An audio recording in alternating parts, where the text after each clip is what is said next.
ஒட்டுமொத்த சிங்கப்பூரையே 360 டிகிரியில் பார்க்கும் மெகா ப்ராஜெக்ட். நாம் கற்பனை கூட செய்ய முடியாத பிரம்மாண்டம். 2030ற்குள் உருவாகிறது ஒரு புதிய அதிசயம். சிங்கப்பூர் அப்படின்னு சொன்னாலே நம்ம கண்ணுக்கு முன்னாடி வந்து நிக்கிறது அந்த பிரம்மாண்டமான மெரினா பே சான்ஸ் கட்டடம் தான். ஆனா இப்போ சொல்ல போற செய்தி அதை விட பல மடங்கு உங்களை ஆச்சரியத்துல ஆழ்த்த போகுது.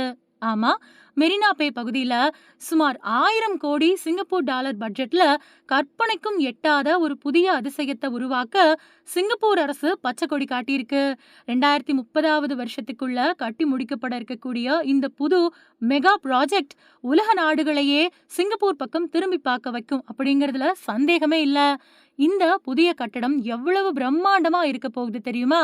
சுமார் 55 மாடிகளை கொண்ட ஒரு வானளாவிய கோபுரமா இது அமைய போகுது. இதுல 570 சொகுசு ஹோட்டல் ரூம்கள், ஒரு பிரம்மாண்டமான கெசினோ, அப்புறம் சுமார் 15,000 பேர் ஒரே நேரத்துல உட்கார்ந்து ரசிக்கும்படியான கலை நிகழ்ச்சி அரங்கம் அப்படின்னு எல்லாமே மலைக்க வைக்கக்கூடிய வகையில வடிவமைக்கப்பட்டிருக்கு. எல்லாத்துக்கும் மேலா இந்த கட்டடத்தோட உச்சியில இருந்து பார்த்தா ஒட்டுமொத்த சிங்கப்பூரோட அழகையும் 360 டிகிரி கோணத்துல ரசிக்க முடியும் அப்படிங்கிறது தான் இதுல ஹைலைட்டே.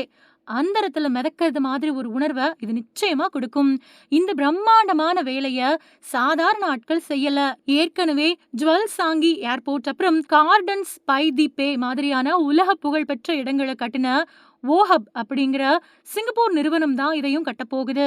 இப்போ சுமார் 5,000 தொழிலாளர்கள் இரவு பகலா ஒரு நிமிஷம் கூட இடைவெளி இல்லாம 24 மணி நேரமும் ஷிப்ட் முறையில வேலை பார்த்துட்டு இருக்காங்க. இப்பவே வேலையை ஆரம்பிச்சிட்டாங்க அப்படின்னா இதுக்கு பின்னாடி எவ்வளோ பெரிய திட்டம் இருக்கும் அப்படின்னு நீங்களே கற்பனை பண்ணி பாருங்க. முடிவா சொல்ல போனா 2030ல இந்த கட்டடம் முழுசா திறக்கப்படுறப்போ அது சிங்கப்பூரோட ஒரு புது அடையாளமா மாறும். வெறும் பொழுதுபோக்கு மட்டும் இல்லாம சிங்கப்பூர் பொருளாதாரத்தையும் இது அடுத்த கட்டத்துக்கு எடுத்துட்டு போக போகுது. பிரதமர் லாரன்ஸ் வோங் அவங்களோட தொலைநோக்கு திட்டத்தின் கீழ் உருவாகக்கூடிய இந்த புதிய மெரினா பே அதிசயம் சுற்றுலா பயணிகளுக்கு ஒரு சொர்க்கமா அமைய போகுது.